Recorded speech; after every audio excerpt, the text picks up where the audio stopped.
Good afternoon, everyone, and welcome to the news behind the news with Ralph and Tav on Mix 94.7 FM.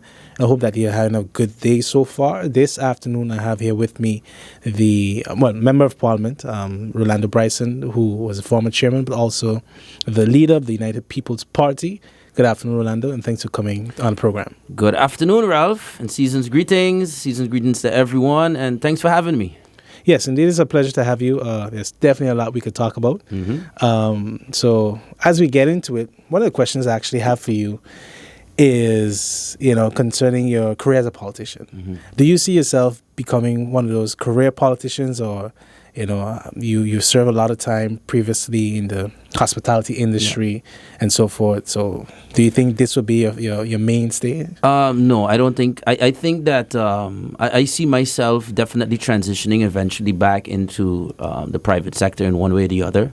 I've always said that I think what I would feel, and I've even spoken with the founder of my party and the members of the party, that, I would like to at least have 2 full terms as leader and then go from there. I don't think anything beyond that is like a requirement for me. If it looks like we're on the path to have a stable government for 4 years, one more of that, and then we go from there is how I see it. Because I still have a passion, like you say. I wouldn't rule out, as some people would find it strange, but I wouldn't rule out going right back to the tourist office and being tourism director. Because the reason I left that position, that actually was like my dream job. I went through a lot to get that position, there was quite some controversy, there was all kinds of things going on, and, but I deserved the job, and I was apparently the man for the job, as I think most people would testify. But then tourism bureau or that was STA? I was selected originally for the STA, but because the government, there was a change in government, and the government decided, look, the STA isn't something that's going to be set up immediately. They were right, because we still don't have a STA. They said, but we need to continue with tourism. So instead of, although it's basically a director of one or the other, they said, no, let's put you in the existing thing. And if a STA comes, I would transition there. But I learned that so much had to change politically in order for us to really reach where I think we want to reach as a country. Because the instability, the lack of focus of Parliament side on tourism, it was lacking so much. So at a certain point when the hurricane came and the government fell, that's when I really felt, no, it's time to get into politics. So, but going back to that is not impossible for me at all. I'm also studying law now. Yes, that's something I picked up. So that might also be a trajectory I go into, because to actually be a lawyer. Yeah, I want to go all the way. I'm doing HBO Recht now. So normally you do the 4 years of HBO law, then you do your master's, which you plan to go that far? You don't have a bar. Yeah, I want to go all the way with it, definitely. Okay. It's a 5-year program. I do most of it online. Yeah, this is your first semester? I just finished my first year, actually. First year, yeah, gotcha. Yeah. I started during the pandemic because that was the first time the universities really started switching to online. So it was easy for me, you're locked down at home. I was like, oh my God, I have Parliament. What else can I do? Which school are you studying with? Okay. Leiden University. And what field of law? Right now, when you start off, you really get the basics. It's called HBO Recht, so it's a general introduction to law. Of course, my passion is what they call staatsrecht, so constitutional law and public service. Civil law is most of my focus and attention. I don't see myself becoming a criminal lawyer or something like that, but I see myself definitely always being involved in legislation one way or the other. Okay. So while still on the topic of law, that's actually my second question for you. How is that going, along with juggling Parliament? Of course, there are few MPs who... let me say there are a couple MPs who take being a parliamentarian as a full-time job. Yeah. I know that you're one of them. And so given the requirements that are needed, how do you juggle the two? That's the interesting thing, because my law studies actually helped me with my work. One thing I think people have seen is that my focus as a parliamentarian has always been on not just doing the traditional thing that parliamentarians has done, which is, okay, you make speeches and you bring motions. No, I've probably, I would venture to say, have the most amendments, legislative amendments ever submitted by a member of parliament. I definitely have 2 initiative laws, which is tied for the most. Unfortunately, the Parliament of St. Martin has only had 5 initiative laws. You know, I'm 2 of them. Sarah has 2, MP Westcott has 2, and Silvera Jacobs had 1 as well. And I have many more coming. So my focus has always been on legislation because that's where we've been lacking. And so my law program kind of helps me with that. Because a lot of my case studies and stuff, I would build it around things that I'm doing now. Makes sense. Right now, I think in mid-January, my 3rd initiative law, which is a national health levy, where we're going to have tourists paying a mandatory insurance that then goes to the SZV, where they provide the insurance rather than a private entity providing it. The SZV will provide it. The profit from it will be able to go towards replenishing the fund, as well as the government will be able to use it to improve healthcare. That comes from my first slogan when I was MP for the first time in 2018, or campaigning. That said, making tourism work for you. Because I always believe that the tourism industry is not doing directly enough for the public sector.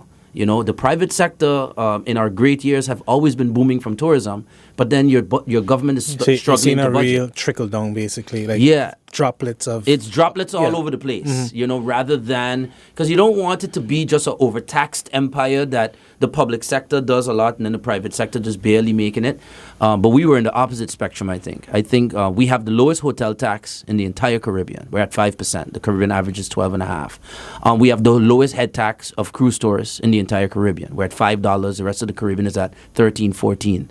You know, those type of things, I'm saying we can correct that. Because no tourist is going to say, oh, I'm not going to go to St. Martin because, you know, their tax is 12% instead of 5%. No, if the quality of the product is good. Your goal is the experience that you have overall. You know, and my rule is, okay, if we take those funds, the only condition I put on it is that let the funds go back towards tourism somewhat, so that it kind of recycles. That's, people always look at Aruba. That's Aruba's formula. 100% of their tourism tax goes back into their marketing fund. That's why they have $47 million marketing fund. And I just recently got the highest budget we ever did through my amendments, which is 8 million guilders. You know, so it shows you the different levels you're talking about. I'm curious about, you know, as you talk about that, yourself and others have often spoken about, you know, that the need for Smart to promote more, because we don't do enough promoting and so forth. But, you know, I think in a sense we're kind of satisfied maybe with the numbers that we get. But what can be done? I guess, what is your solution for us to actually really put St. Martin on the map outside of, you know, whether it's setting up offices in certain regions? And so what is the clear path that we can take to really target more tourists, or what is a higher, you know, higher paying tourists, etc.? Some of this is conventional, and part of it might be a little controversial, what I'm going to say, because I believe that, first of all, there is we have a mix of tourists right now, a transition from a kind of a timeshare tourist. Not to say that we don't want timeshare tourists, but more and more you're seeing a trend that people are booking last minute. They're impulse tourists. And a lot of those tourists, the statistics show that they tend to spend quite a lot because they suddenly come up on money, or they suddenly just had enough and they need a break, and they spend what they have. A lot of those are the type of tours that we're seeing coming to St. Martin. So we have that transition going on. So you do want to make a product so popular that and attractive and fun. That's where a lot of what attracts them is your culinary, your nightlife, your entertainment, your beaches. Those are the things that we need to promote, and I think it can be promoted more effectively using social media, using the film industry. That is a very powerful tool. I saw in the newspaper today, people are seeing what I've been saying for about a year, that we can use the film industry in itself to be a promotional tool. That, I think, is one of our biggest opportunities. We, for the first time in the last budget, and it's going to be also in the 2022 budget, I presented an amendment to make money available to attract film industry to St. Martin. So, for example, I don't know if anyone has ever heard of the series The Ozarks. Yeah. So The Ozarks, great series, right? Have you ever heard of The Ozarks before? Before that series came out? No. probably no one has. Very few people have. When you look at what happened with the Ozark was just a nice little place. A few people would go in the lakes. Today, its tourism has gone up, I think, 1,600%. You know, and that's just because of that. You know, and there are people, directors, producers coming to St. Martin saying, you guys are, for many reasons, the perfect place to film. You don't have customs in terms of custom duties and imports and so on. You have a very easy regulation in terms of coming here to film. So I think the film industry people are going to start see it booming more and more. We have a romance series that's filming right now in St. Martin. There's an African series being filmed as well. And there's also a reality show that's about to kickstart called Unicorn Manifesto. It's kind of like a Shark Tank for investors, kind of like a Shark Tank movie. All of that's in the making right now. So I have two questions for you based on that. You know, one thing that comes to mind is definitely also the need for local content creators to boost their production, whether it's on YouTube. Yeah, I mean, we see how far YouTube series can go, or even IG Reels, which is newly introduced. But the next thing is also what is necessary then to, I guess, make connections with whether it's production studios, directors, and so forth, you know, to, hey, encourage them to, or entice them to come to St. Martin and use it as a destination for their I'll tell you the first thing. They just love coming here. Most of the producers, because I'm very in touch with the tourism industry, the reason I found out about this is not because they came here looking to film. They came here on vacation, fall in love with the place, and they're like, hey, by the way, why are we not filming here? This place is cool. They have beaches, they have casinos, they have entertainment. You can shoot beach scenes, you can shoot city scenes, Phillipsburg, you can shoot forest scenes. There's some greenery. This is great. You have French, you have Dutch, you have a multilingual, what they consider a very well-educated workforce. This is a perfect place to make a mini Hollywood kind of thing. But what attracts them is the St. Martin itself. And some of the shows I just mentioned, actually you have some local content creators, producers already on it. One of them, for example, is Joel. I don't know if you know Joel. Ayuk? Yes. Yeah. He's actually on one of the movies that is here. There's a local actress as well. I think her name is Victoria. She auditioned and is going to be a big part of one of the movies that is coming out. And these are not no like B-list kind of movies. These are some very significant things picked up by platforms like Netflix. Bravo is on one of them. I think what's the one with the V called? That network, yeah. The one where Love and Hip Hop is on. VH1. That's the one. Yeah. Okay. Yeah. So those are all here. You know. So I think it can almost happen organically because there's kind of a myth that people have that, whenever investors come here, they just want to bring a bunch of people to work. Actually, what we've learned is that if they can find it here, it is always easier for them to do it here. It's cheaper. The people, you're already housed, so I just have to pay you. But when you bring someone in, you have to house them, you have to feed them, you have to do this, you have to pay them a higher salary, everything. So here, you just pay the good salary. So pay the same salary you're paying the person, but your expenses can be a little better. So I think we're on the right track in that sense. You know? Okay, so one of the things that come to mind, then going back to marketing, tourism, and so forth, is budget. You know, because indeed you could make the amendments. You can encourage government to allocate money in certain areas. But we constantly have this conversation about money. And so, you know, from your point of view as an MP, what do you see as necessary steps or possible routes that we can take, besides taxation, of course, you know, to increase the revenue that St. Martin gains? Well, you said besides taxation, but I don't know if maybe you mean taxation to the local public. Yeah. Because I do think you need to raise the taxes on the tourism industry. So the tourists that are coming here, like I said, our hotel tax is 5%.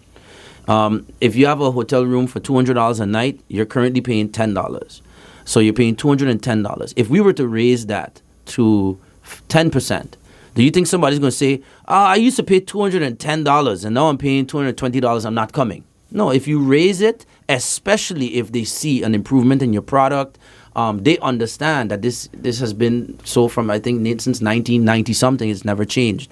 You know, there's inflation and so on. I think we have to raise those different taxes, get them to a more, still keep it, I think, below the Caribbean average. That's one thing. What I do think is that St. Martin, everyone keeps talking about the one pillar economy, and you're right about that. But you have to also wonder, okay, what else can St. Martin do? St. Martin, do we have a lot of land, so we have to consider those things. The two other things where I think need to flourish is two industries we have to get into is one, the marijuana industry. I'm a proponent of the legalization of marijuana, recreational and medicinal. I think it has to be done in such a way where the government owns the central growing, distribution and so on, but locals are all allowed exclusively to have dispensaries. I think that formula would work very well for St. Martin. It will create a lot of jobs, create a lot of economic opportunity, and that is something that you can tax. Have you looked into the rollout? Because one of the things I would add is, for example, like agriculture. Mm-hmm. These are some of the ideas that we hear, that we get, but we don't get much info on the actual rollout, the actual implementation. Mm-hmm. So in the case of marijuana, how exactly would the first thing I think we're going to do revenue? The problem with a lot of these things that we want to implement is that you hit a roadblock. We're so used to everything coming from the government and ministers that we don't realize that governments hit a roadblock because of legislation. So marijuana is a very good example of that. Okay, we want to legalize marijuana. The Minister of VSA and TIAT and Justice come ahead. But then in the justice laws, in the Algemene Politiekeur, it says marijuana is illegal. In the VSA laws, you have the opium ordinance that says marijuana is illegal. In the TIAT ordinances, there's no ordinance called marijuana dispensary or marijuana production. So they all have legislative amendments to make, and I believe that's where it gets stuck. So I think the first step is put out a request for proposal where you give the international community or locals an opportunity to say, okay, we want a comprehensive solution where you do the legislation part of it as well. So you help the country draft the legislation, and then that is then presented to Parliament. Should it pass and should it go ahead, you can give that entity a concession just for the production. I think once the production, it is owned by the government but operated by this operator, and the local population are the ones that are allowed to ultimately sell it retail, that's a win-win-win-win. So the rollout to me should start with a request for proposal, a terms of reference going out in that regard, and I believe that is what the government is busy with now. Okay, so another thing that comes to mind, as you stated, and is definitely true, we are definitely concerned, about our economy because just the fact that it's very susceptible to shocks, when tourism is concerned. So, especially being coming from that field in particular, what else do you see means of diversifying, even if it's that one pillar, so tourism itself, but at the same time, whether it's your party or with this government being part of the governing coalition, looked into actual other industries, because we don't have the land, to say we could do some huge manufacturing and stuff.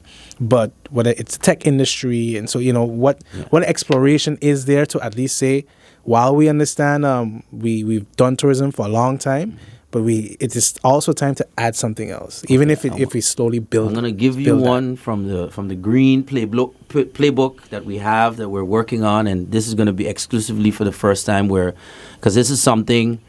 As I explain it, you're going to have to follow me for like a minute. You're absolutely right. Let's take tourism aside and look at St. Martin. What other industry can we get into? We're looking at the strengths, looking at our geographical position, our legislative structure. What could be an industry we could get into? Well, when I thought a lot about that, I said, what has carried through the pandemic? Well, if you look at the business that have flourished the most, it's online businesses, especially online logistical businesses like Amazon.com in the US, Bol.com in the Netherlands, Alibaba in Asia. Those companies have flourished. That is the direction that the world is going. I think St. Martin has a very huge opportunity where, based on my initial research right now, approximately $45 billion worth of product is shipped to the Caribbean from companies like Amazon, eBay, etc. The problem is that doesn't quite fit their product model, because what they do in order to efficiently ship and get people under Amazon Prime and ship in 1 or 2 days, it's based on fulfillment centers. You have fulfillment centers in strategic locations so that no matter what, you already know they have an algorithm that says, well, this is the trend of how much products are moving, so let's send 1,000 iPhones to that fulfillment center because we have an average of 100 cell phone iPhones a day going out. That doesn't apply to St. Martin. What's happening to St. Martin is most of it is coming from the East Coast. For the Caribbean. Now, imagine there was a location in the middle of the Caribbean where every single Caribbean country ordering from Amazon and eBay had a central place where all of this would pass through. St. Martin is the ideal place for that. We have a relatively good airport. Reconstruction is happening. We have a great harbor. We're a central location. We're very good, and we don't have any customs regulations that make it very difficult for things to move in and out. So my idea is where St. Martin can really go into a new billion-dollar economy is we sit down with eBay, Amazon, and we say, look, we can become a sort of a fulfillment island for you. But this would be my condition. I'm not going to allow you to come here and build a bunch of massive warehouses. You're going to have to come here and identify with the local people, Front Street, South Ward, here, Madam Estate, wherever. And you're going to use the local retailers to be your fulfillment retailers, which is what they do, for example, in New Mexico, in Albuquerque. That's what they do. So the stores were closing down, the retail sector were closing down. So you had a shoe store, right? Let's say you have a shoe store in town. You're a local guy selling shoes, things are bad. What we can do now is have Amazon provide you with the most popular shoes. You can display them in your retail, but all of a sudden you'll get a notification saying, Ralph, we have someone in Trinidad that needs size 10 of the latest Jordans. And you click fulfill, someone from FedEx comes, picks it up, and ships it to Trinidad. That industry right there is a multi-billion-dollar industry already. If St. Martin can tap into even 5% of that, that would be amazing for us. That's the next step I think we have to go in. We have to get into the digital logistical industry. We're kind of in it already. Look at Safe Cargo every day. And you look at how full it is, a lot of people think that's just St. Martin. No, that is St. Bart's, Sabre, Stacia, Anguilla, Friendside.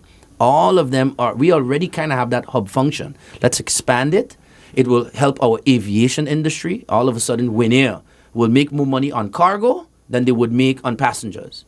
All of a sudden, you have more jobs because people have to get into technology. You're going to need all kinds of servers. Your internet is going to improve because you'll tell Amazon part of the deal is you got to run me a fiber optic cable from Puerto Rico with multi-gigabit internet. That is a rollout plan that I believe, unfortunately, due to the pandemic and the focus that we had to put on that, we were not able to roll that out as much. But as to be expected, you're saying? That is definitely something we're going to be putting within. We want to really flesh it out because I'm not the type to just want to say something like this. Yeah, that's a good idea. This is not an idea. This is an actual plan. We already have been in contact, various members of government, with these type of entities, and they're ready. It's really, really a possibility. Okay. And so if they're ready, what do they need from our part? Well, we would have to be ready logistically. So we would have to get all stakeholders involved. We would have to inform the population as well. They would have to now come in and do certain studies and say, okay, in this building here, would you be willing to house microphone equipment? Let's say this is a place that sells microphones. Well, we know that in the Caribbean, approximately 1,000 of these microphones a year sell. So we're going to give you 1,000 of these microphones on consignment. So just store it. Just know that whenever we give you that notification, you got 24 hours to fulfill. That's it. And they need to be able to identify those local entities that can do that. The good thing with Amazon especially is that their algorithm, they already know based on trends and stuff. These are the top 100 products. Let's make sure that we're providing it. So, okay. This is something I hope that we can get done within this political term, at least have it rolled out late 2023, early 2024.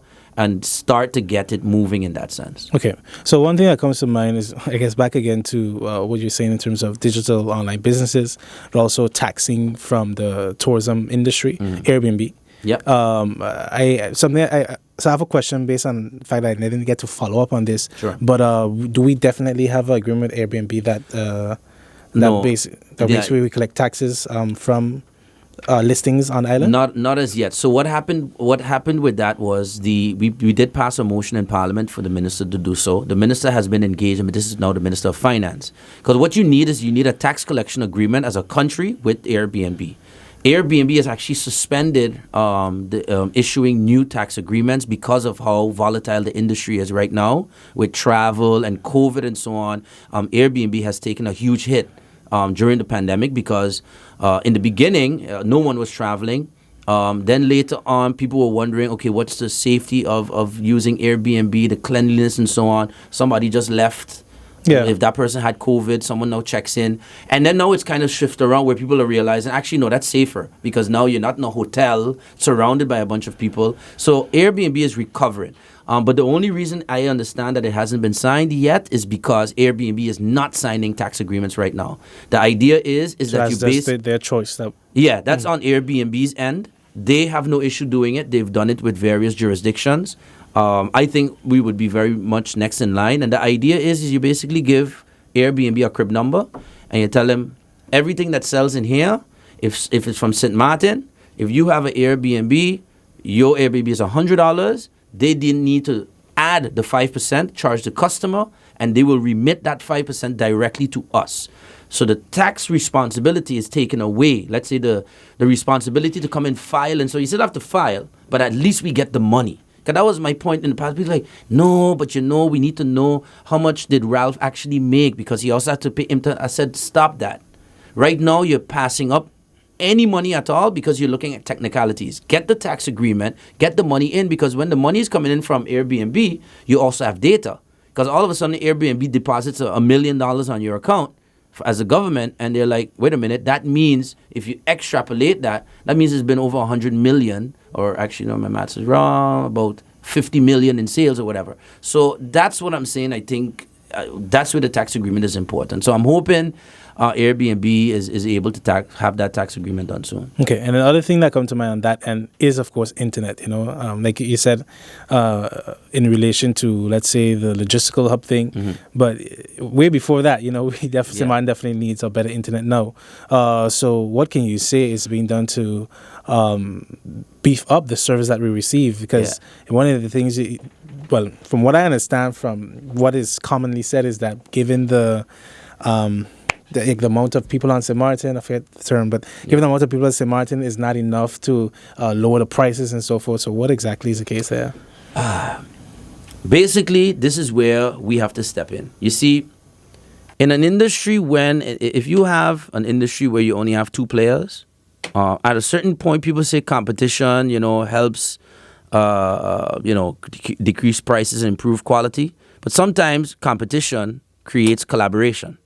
And I would venture to suspect, being that we have one entity, which is Smithcoms, that brings in the amount of data. They also own the local telephone company, Telem. They provide both of the large providers, Flow and Telem, with internet. In that construction, if somebody doesn't force them to give a certain amount of internet per dollar, it will never change. So that is Does where... BTP play a role in that? BTP can play a role. Legislatively, they can't as yet. So that's why I was just looking in my phone, because I was just talking with one of our candidates, and he's very passionate about this. And we actually have a piece of legislation, which we're calling the Internet Standard legislation. Okay. What that is, it's modeled across other jurisdictions that have had this problem. And what you say is, you put a condition in the law that if you have a license, then you have to be able to give a certain amount of internet. So in the beginning, I just checked there, we actually supposed to have a minimum in this law for 10 megabits is the lowest internet connection, and the maximum price for that is $40. That's by 2022. That's in mid-2022 if we were to pass that law now. And then the following year, it would go up to 20 megabits.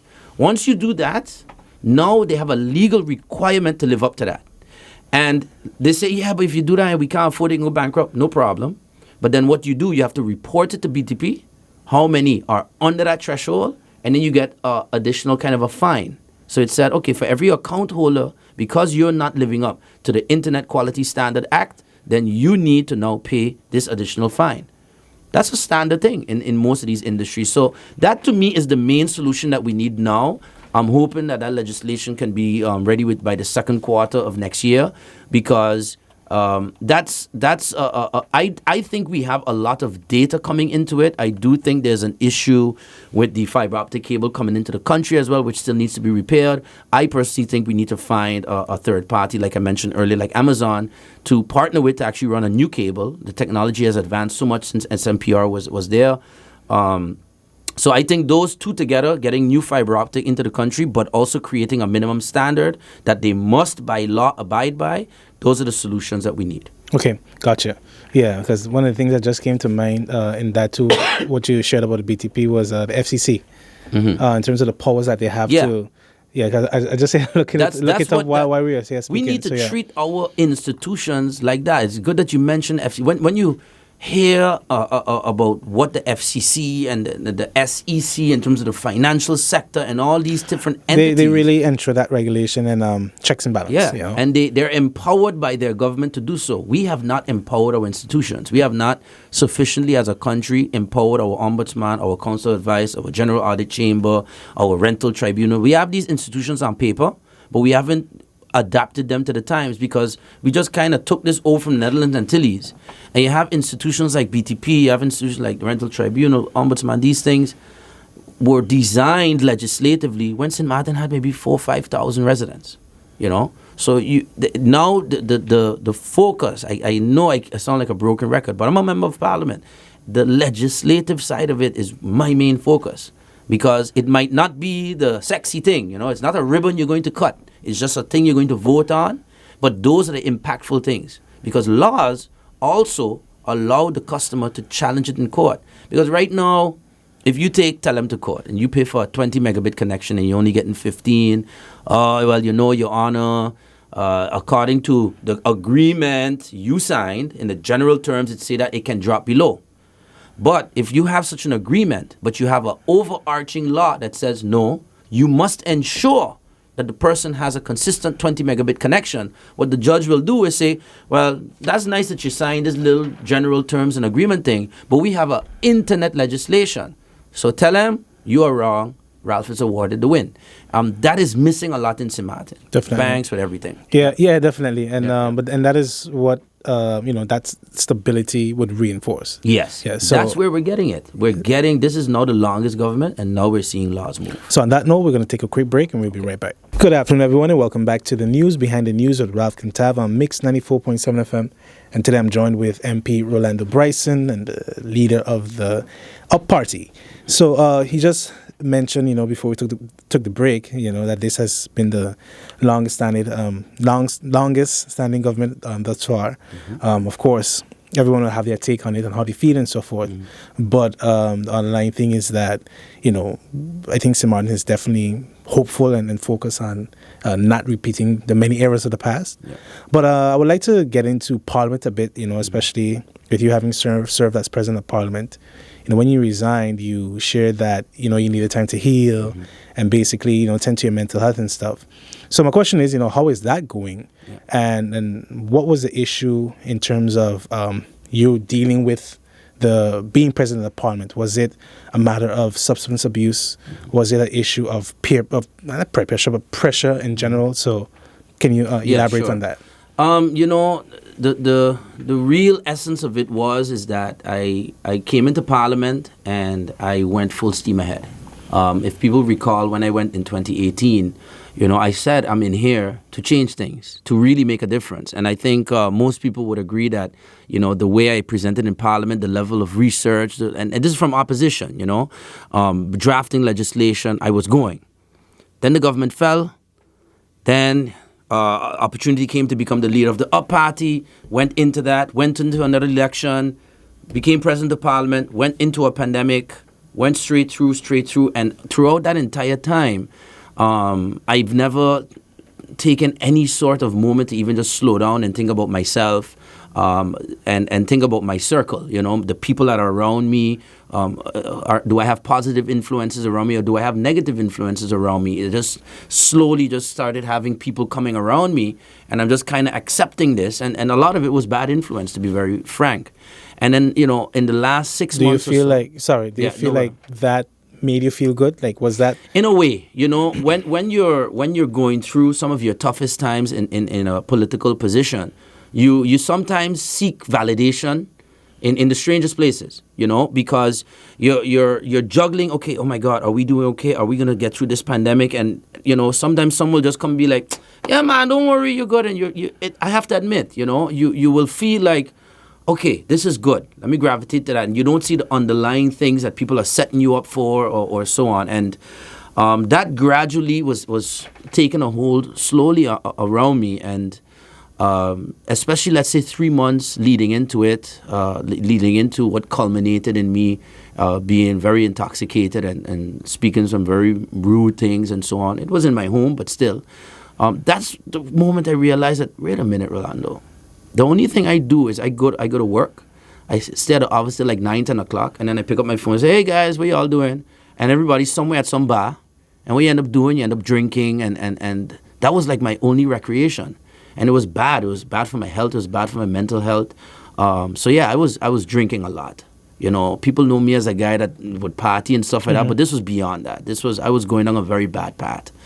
And it was my way. I was just thinking, man, Rolando, you know, it's what else to do. It was my way of coping. But what? Okay, you say it's your way of coping. Because I ask if you find that you know that was the only thing that gave you a satisfaction for the pressures. You know, it was a very short-sighted and stupid way of thinking at the time. You know, but you sometimes, especially as a young person, you just don't know better, and you think, you know what? Let me just go hang out, get my mind off of the politics and stuff, and then you're like drinking, and then you go home, you're hungover and so on, and it's like it's so stupid when you look back at it. You know, where you're like, you're just damaging yourself and beating yourself up to feel sick the next day. And then, you know, one thing with me, and what everyone I think would agree, is that I never let it affect my work at Parliament.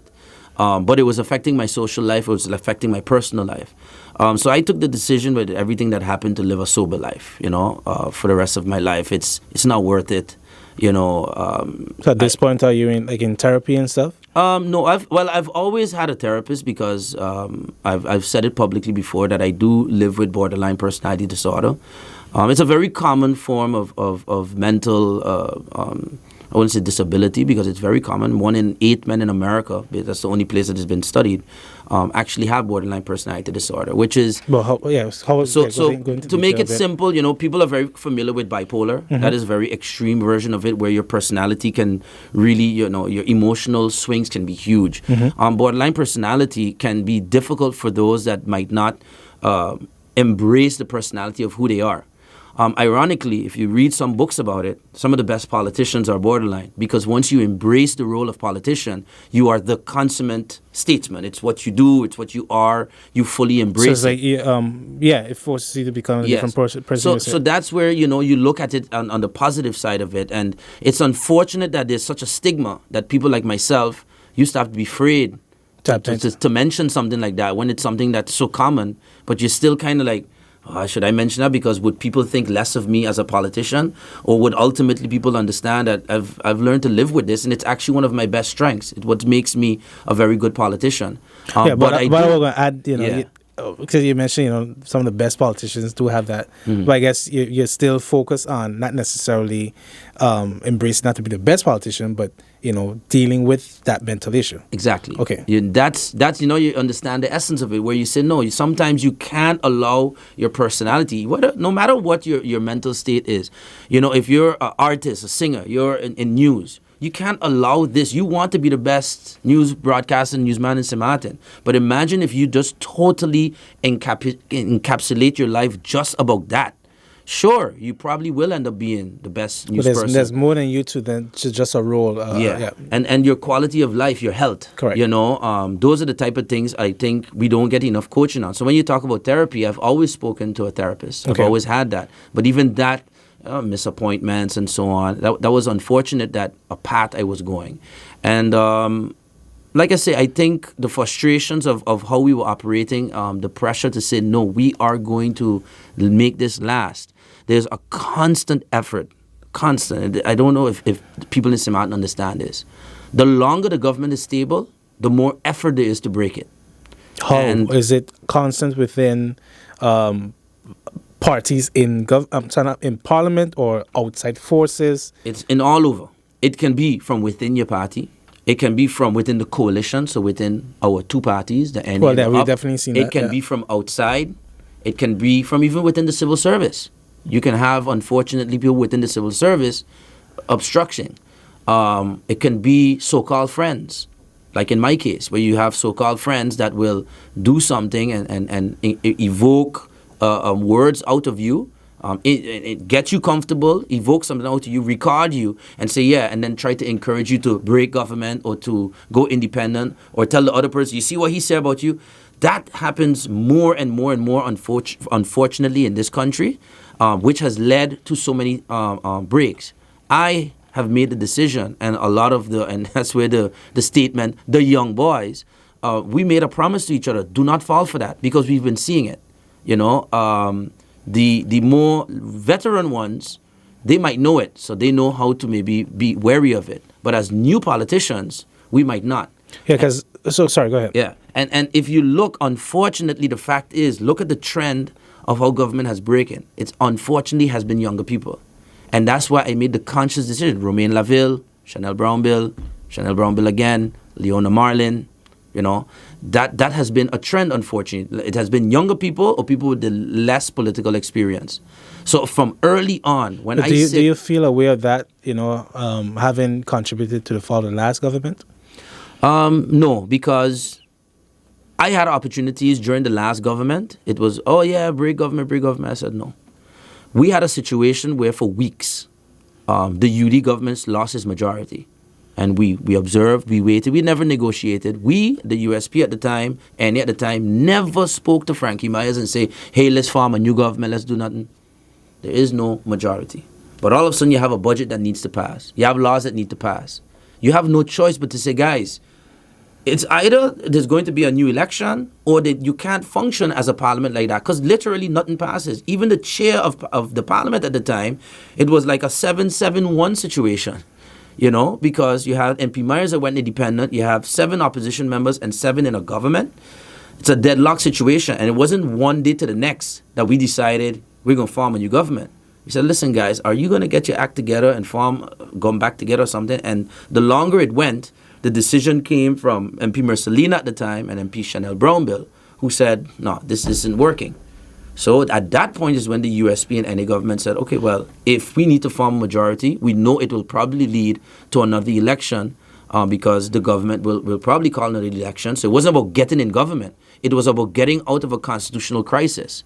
Because imagine trying to, if that had continued, there would be no laws passing and nothing would pass because you'd have a 7-7-1 situation. Because in that, you know, looking back, again, we have, I think, enough examples to look at. Yeah. But one of the issues you see, okay, is while a government may fall and MPs may go independent, and it seems like St. Martin has dealt with the quote-unquote ship jumpers, because most people who... Yeah, the polls have, and the people of St. Martin have done a good job. But the issue in the same equation is the ship they jump to, in a sense of, you know, will parties say, well, you know, we won't take on independent members because that person go independent and remain independent.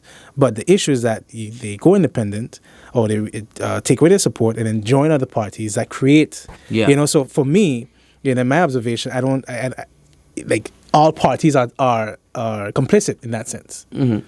Well, I think you have to, let's weigh the situations. Coming back to that time, you have 7 UD members or a UD government. You have 1 member that said he cannot support this government anymore. You have 7 opposition members. If we follow the train of thought that don't ever form with no independent person, then what would have happened is that there would be a deadlock government until the periodic election. We would have still been waiting because we would have waited till 2022 election. And there would be, imagine, no laws passing, no budgets passing. You'd have basically a hung government that can just barely function. Imagine going through a pandemic with that. You know, imagine that would be impossible. That is where the article for calling a new election is. The UD experiment failed. It was something that was tried, and it was something that did not work out. The joining of super parties, basically? Yeah. Something that a lot of people might not know is that I have always been a supporter of the UP party. And when I decided to run in 2018, I was going to run with the UP party. What happened? But I told Theo at the time, I said, Theo, I cannot support the joining with the Democratic Party because a lot of their stances, in particular Minister Lee at the time, who I saw where he was going with universal healthcare in terms of making it sound like something so great, but something that will actually probably bankrupt the country. His active effort to prevent me and other young locals from getting in certain civil servant positions. I knew of that for a fact. He told me to my face once that that job isn't for you. And who's he to tell me that? So I said I have a philosophical reason. I cannot be a hypocrite and go on a slate called the UD, even if you're the leader, and be campaigning with that, because I don't believe in that. So for that reason, at that point, I was kind of giving up about it, but the USP did recruit me at the time, and I had some friends. So was it that the USP was like a holding ground, and do you see yourself eventually moving over to the up, or just no? I really thought. How did the leadership of taking on the up come about? I thought that was it. I thought the UD was the end of the up. I thought, say, if Teo's doing this, that's it for the up. That's the direction. Nobody would know at the time. You would think that, hey, is this really going to work?